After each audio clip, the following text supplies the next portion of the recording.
I'm sitting here in the office with new head football coach Sam Pittman.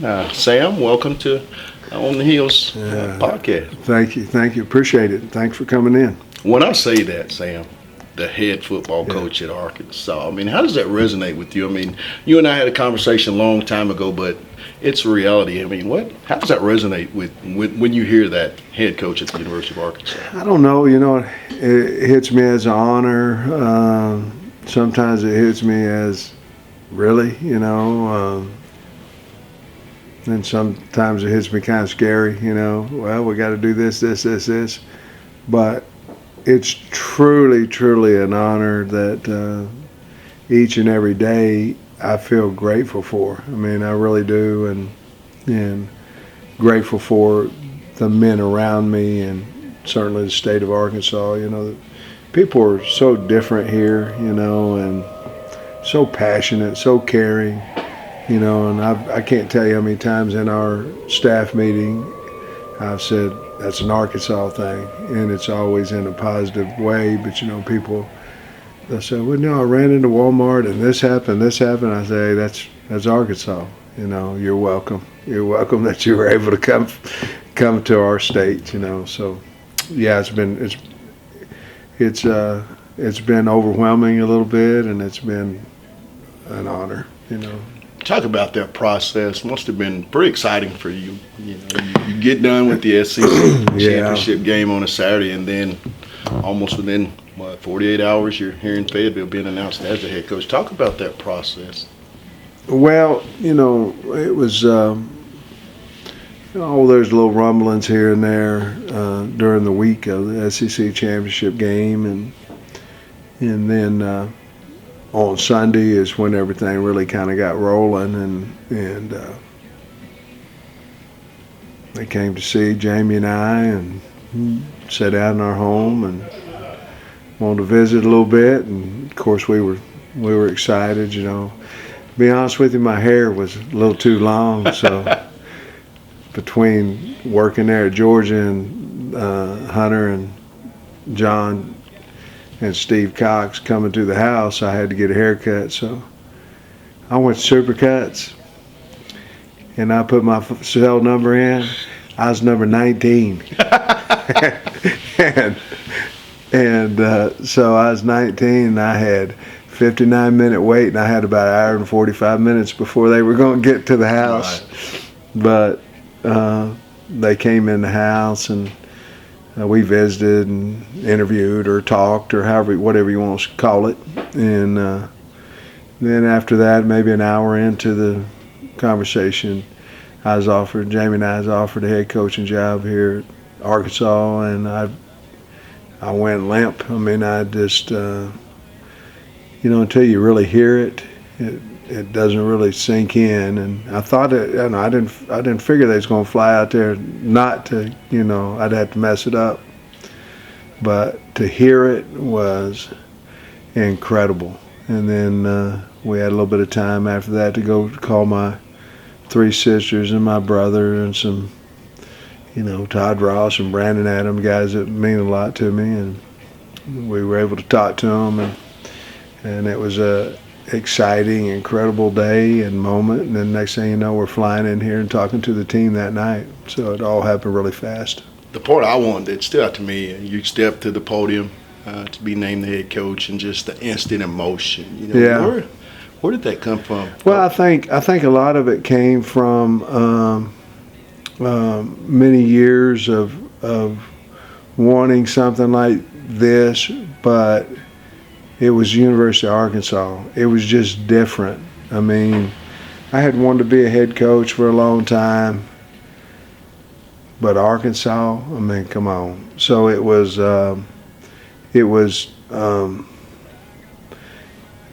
gratifying. I think part of it, when I first took the job here at Arkansas, and to see my mother and father's face and how excited they were that I was here as the O-line coach, and then to come back as the head coach and being able to talk to my brother and my 3 sisters and all that, it was an incredible moment.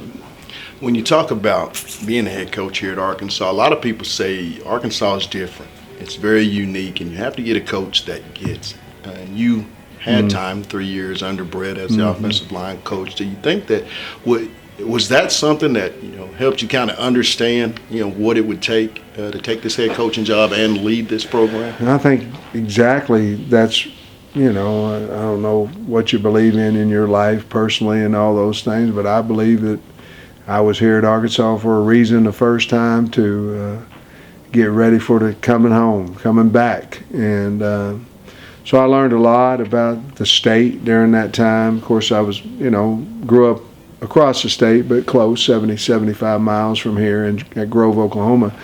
So, but I think all that happened for a reason. And if you really want to know the truth, every fan base is passionate about whoever they love, Georgia fans, Georgia or Georgia Tech or whoever they may be, or Oklahoma State or Tulsa or whoever. And of course we have Arkansas State here as well.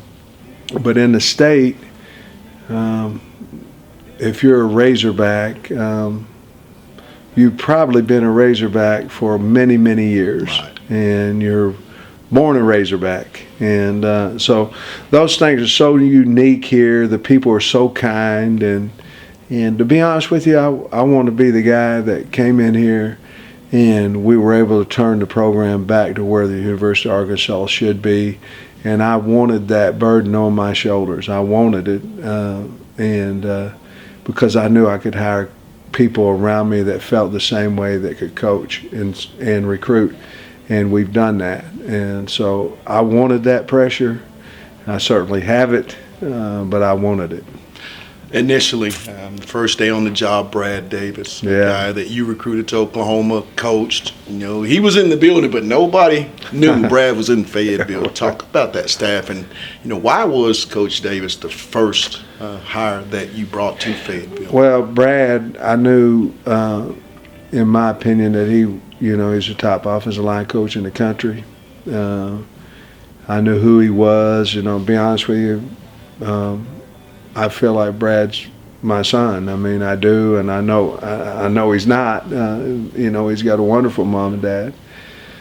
But I felt that way about him. I've loved him for a long, long time, since he was 18 years old, and I've been involved in his coaching searches, and hopefully I had some influence in some of the jobs that he was able to get. But I mean, you're talking about a guy that's been offered basically every job in America, every quality college job, a lot of them, let's say that, in America. And when I called him, it was like, for you? I said, no, for Arkansas. He said, I'm there, and he came. Then he stayed, because he's had several offers since he's been here too, and he stayed faithful to the university and to the state and to myself. And he was the first guy. And, I had been in contact with Barry when I thought maybe possibly Barry Odom, and maybe possibly I'd get the job. And I understand Barry turned some pretty nice jobs down himself to come be with us at Arkansas. So we kind of got it started rolling a little bit. And then, I was sitting here on my phone rings, and if I don't have a contact, it doesn't come up with a contact, then I'm not going to answer it, and I'm not better than anybody. I just, I no telling who it is, and maybe I didn't pay my credit card or something. I don't know. But it was Kendall Browse, and I picked it up, and there was no contact on it, and got to talking to him too. So that's how he kind of got in the mix. And then we just went out and tried to find guys that were good that we played against. Right.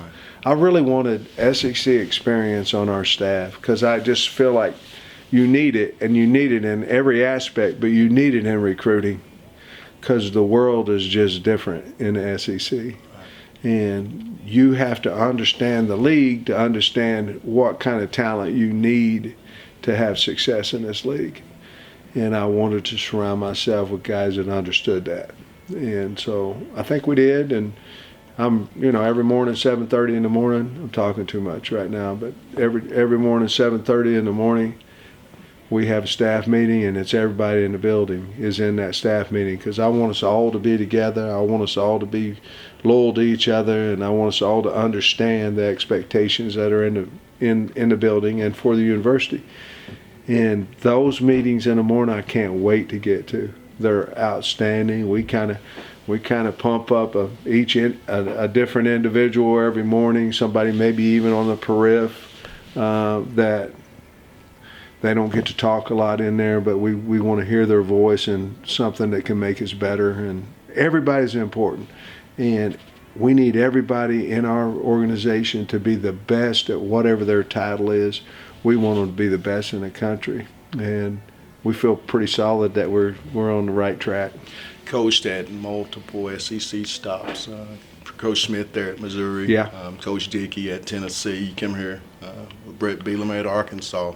And then you move on to Georgia with Kirby Smart. In your press conference, Coach, you mentioned that while you were at Georgia, it was like recruiting on steroids. What was the one thing that you took from Kirby Smart that you can apply to the aggressive recruiting style here at Arkansas? It was the relentless effort and the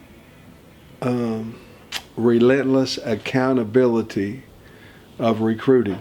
In other words, I can tell or ask someone to go out and recruit, but if there's not accountability into it, then you can slip.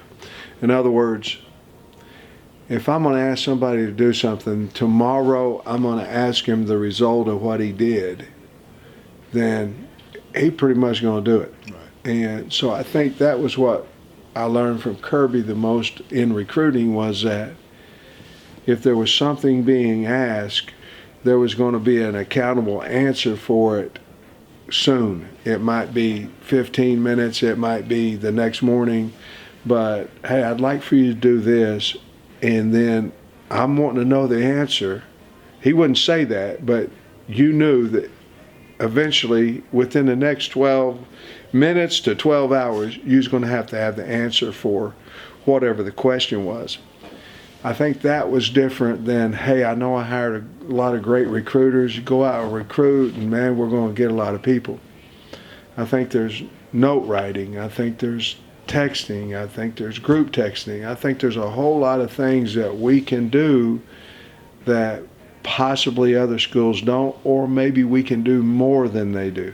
So I learned that from Kirby, that, and the old saying is everybody has time, and what you do with it. There's a lot of truth to that. And I think you have to watch it to being overbearing and all those things, but you certainly don't want to lose a kid in recruiting because somebody outworked you for it. And I think that's what I learned from Kirby. Looking in the SEC West, LSU just won the national championship under Coach O. When you see coaches like Coach O,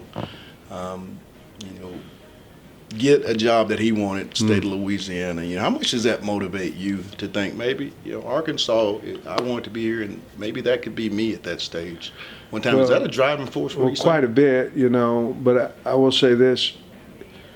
Coach O, you can tell his passion for Louisiana, and I know they're a rival school and they're in the West and all this, but I really enjoy watching him talk and watching him speak about Go Tigers, and because I know how passionate he is about the program that he's in, and I assume what he did, he went and hired who he felt were the best assistants for his job that he had, and let them coach. And certainly that's what we're trying to do here. We're so far off from Coach O and all that, so there's no comparison there. He's already proven that.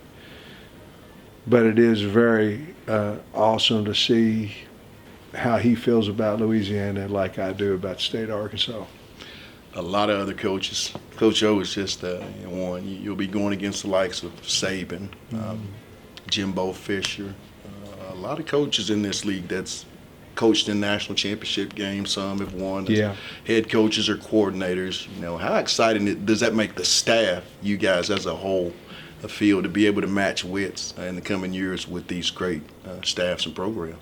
Well, certainly, you mentioned, Nick Saban and those guys. I mean, those guys are legends in college football world.